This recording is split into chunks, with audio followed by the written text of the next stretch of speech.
Howdy, it's Jim Murato, and we are in St. Albans, Vermont. This is September 2021, and this is just a great little town.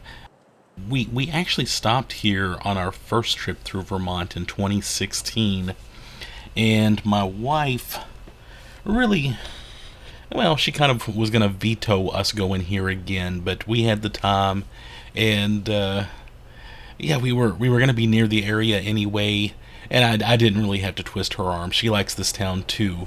We hope to see some new towns on our second trip to Vermont, but this is a cool town that I like a lot, and it's got some really cool history to it. Yeah, this is just going to be a brief little video of us kind of driving around St. Albans. There's a couple of things I wanted to talk about. If you're into history, if you're a Civil War fan, this is the town. This is actually kind of a significant town in a lot of ways. Depending on who you ask, the northernmost, how do they phrase it? The northernmost Civil War conflict happened in St. Albans, Vermont. Depending on what you really consider conflict. Basically, some Confederates got together, they hung out in Canada, they jumped down across the border into St. Albans, they robbed 3 banks, killed 1 person, and went back up into Canada, all in the name of the Confederacy. Of course, trials would happen. Uh, Canada Canada got involved reluctantly, and yeah, it's just an interesting story when it comes to the Civil War and when it comes to Vermont. So anyway, yeah, in a nutshell, I basically just told you what happened. Yeah, and right now we're in downtown, what I think of as downtown St. Albans.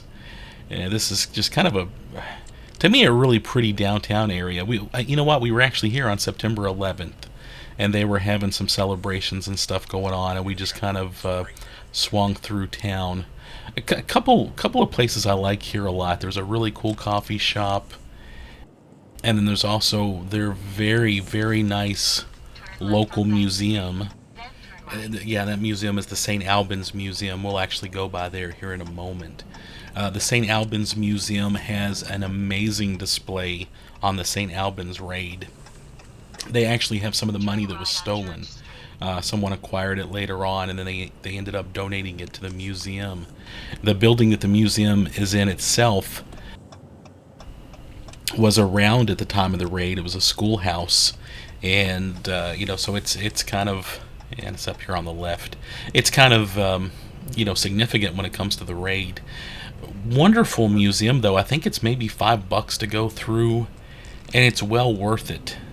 There is when we were there in 2016, we took the full tour. We actually spent several hours there, and if I remember correctly, I think there was a Norman Rockwell display, and I think it's a display on Phineas Gage, some other weird stuff too, some interesting stuff, and of course, quite a bit relating to that St. Albans raid that I mentioned earlier.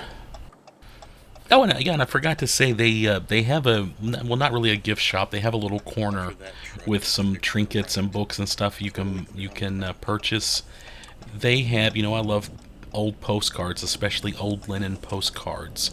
They have some gorgeous, I guess, old new stock you might say, postcards, linen postcards, color linen postcards, showing some of the buildings around St. Albans, and they're $0.25 each. And I'm surprised nobody's just gone in there and bought all of that stuff yet. But when I was there in 2016 and in 2021, they still had plenty of postcards.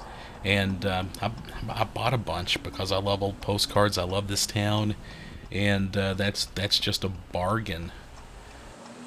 And they have some other books too. I know I bought the St. Albans Historical Museum History Walk book, which was just, I think, $2 or $3. It was embarrassingly cheap, and it gives you the history of buildings that were there at the time, and kind of what's become of them and all.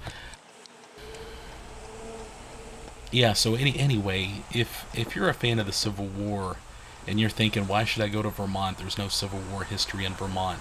There is a ton of Civil War history in Vermont, especially in this little town right here. It's definitely worth a day or two stop if you go up north. The in Montpelier, the state capitol building, there's some really cool Civil War stuff too. I'm going to put up a video about that later.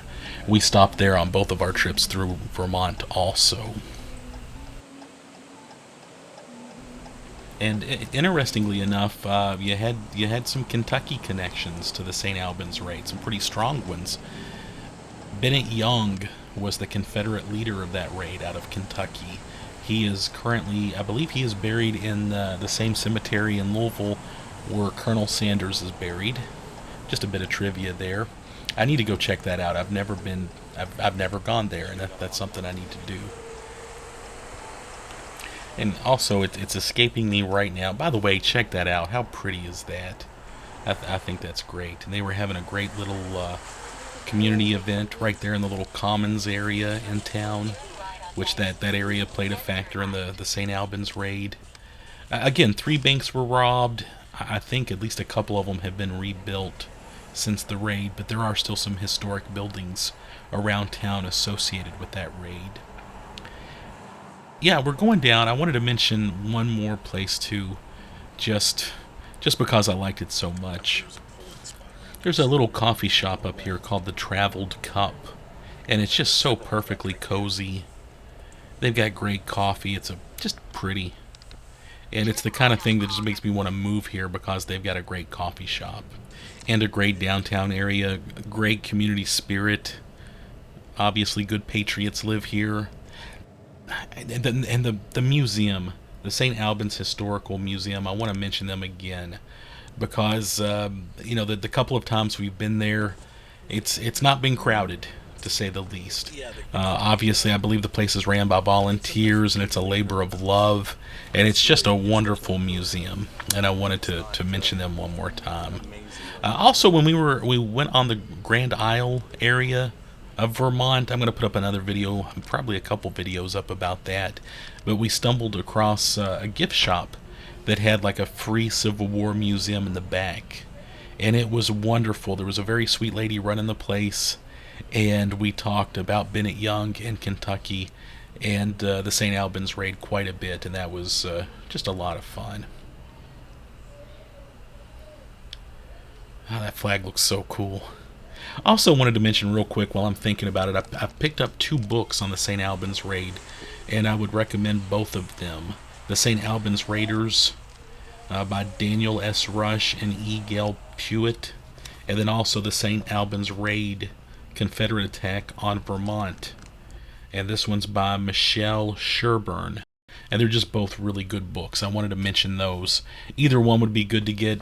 Pick them up. Pick both of them up. They're quick, easy reads. This is inside of the Traveled Cup coffee shop. Look at those wood floors. They've got some nice-looking little lunches there. Several sitting tables. This is just such a classic, cozy coffee shop. When I think of a perfect coffee shop, this is what I think of. They had cute merch. I bought that shirt there on the right because I liked it, and it was only $15, which is a bargain. And nobody in Lexington, Kentucky is going to have that t-shirt other than me. Just wanted to mention them real quick. Just a wonderful place. Oh, also, I believe it was the Sherburne book that I mentioned, the St. Albans Raid, Confederate Attack on Vermont. She gets into a really interesting, not so much a theory as there's a spy, a female spy that kind of disappears from the pages of history, linked to the St. Albans Raiders, and also linked to the Lincoln conspirators.